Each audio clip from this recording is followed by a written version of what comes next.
WLNS is here for you with 6 News at 5:30. Thanks for joining us. I'm Siobhan Klepper. Let's start the clock on our first 6 minutes of news. Detroit police are now asking for help, finding 2 people who set a house on fire, one of them catching themselves on fire in the process. Now, this happened back in May, and a surveillance camera caught 2 people throwing Molotov cocktails at the house. In the explosion, one of them also caught fire, and then the pair ran off. The house is a short-term rental property that was not being rented at the time. The Detroit Fire Investigation Division is asking anyone with information to contact them. Also in Detroit, the historic Woodbridge Gallery building on the city's west side caught fire early this morning.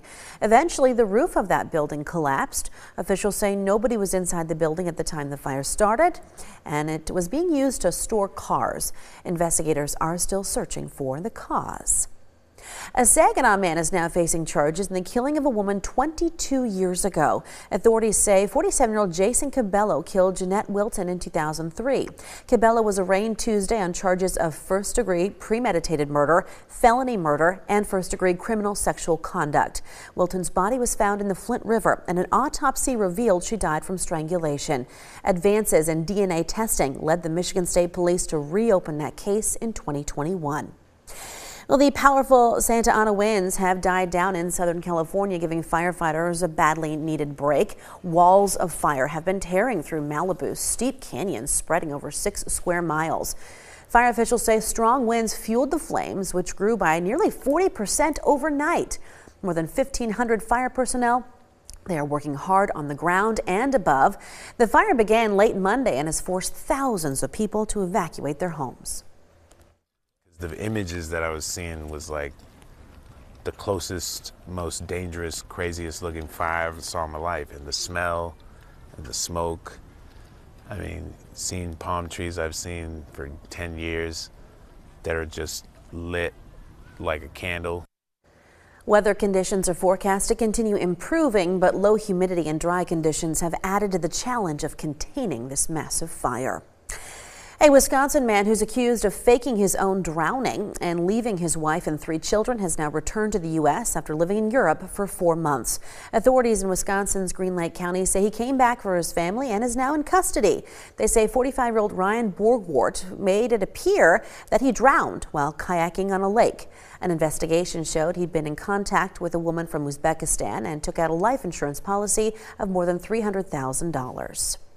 In Oregon, someone really did need a rescue. A 64-year-old hiker got lost in a state park on Friday, and the U.S. Coast Guard was able to rescue her on Sunday. They used a helicopter with a thermal camera to search for her over the weekend, but because she was sheltering under a log, they didn't spot her. But when ground crews heard her calling for help, they called back the chopper, and it lifted her to safety. She was taken to a hospital for treatment. A driver caught on camera at speeds reaching 130 miles per hour in the United Kingdom will not be back behind the wheel for 6 months. Officials say the man sped past police in a green sports car. The speed limit was 70. One officer was able to match the speeder, who told police he did not realize how fast he was going. His license was suspended for 6 months and the sports car seized. Back in the United States, an Ohio state lawmaker is proposing a law that would ban planting a flag at the center of the football fields at Ohio Stadium. Republican Representative Josh Williams introduced the bill on Tuesday. It follows the November 30th game between the University of Michigan and Ohio State, where a brawl broke out after the victorious Wolverines went to plant a Block M flag on the field. The law would make planting a flag on the field a felony. In Texas now, a federal judge is blocking the sale of Alex Jones's InfoWars media property to the comedy news outlet The Onion. InfoWars was put up for sale after the owner was ordered to pay more than $1 billion to the families of the Sandy Hook Elementary School shooting victims.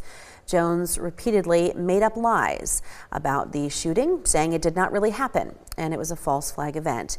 The families, however, backed The Onion's purchase.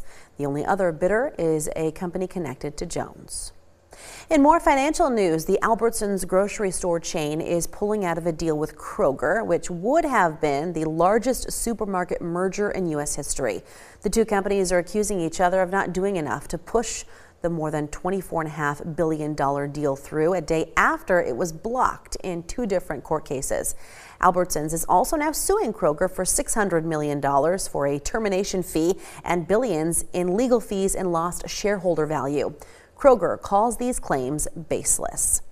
It's not the person like we see every week, which is a great series that looks at people, observes things, and kind of says he communicates with the dead. And I'm not a psychic. It's a person who reads thoughts. Got to be careful what you're thinking. You folks out there, too. Well, that is the amazing Kreskin describing what he does as a professional mentalist. Kreskin, whose real name is George Kresge, died Tuesday. He was 89. The performer wowed audiences with seemingly supernatural feats of mind reading, although he never claimed to have any special powers, just a talent for reading people. He became a late-night talk show mainstay, taking his act to hosts from Merv Griffin to Johnny Carson to David Letterman and Jimmy Fallon.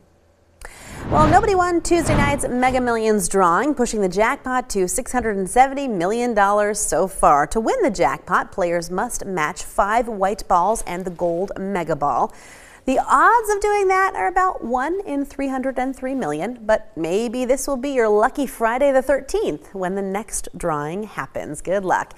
And taking off with our first 6 minutes of news, new details are being released by NASA on the next generation of Mars helicopter. Right now, a rotorcraft named Ingenuity is on Mars, having completed 72 flights in the alien sky.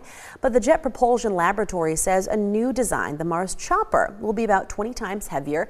If successful, it should be able to fly about 2 miles per day and carry several pounds of scientific equipment. The Mars Chopper is still in the early design stage, Kendall, but pretty neat. I was just going to say, it looks pretty cool, though, still. Yeah. It's just amazing that we're on Mars at all, Exactly. Love it. Speaking of cool, sorry. No, It's a little hesitation because, our temperatures tonight aren't going to be too fun. We're dropping below 0 for wind chills tomorrow morning, Siobhan. Yeah, that's it's cold. Yes, it's very just cold, Kendall. Yes. Your full forecast after the break. And then coming up, speaking of the weather, we're going to look at data to find out what part of the winter season gets the most snow and the least. So stay with us. That and much more still to come.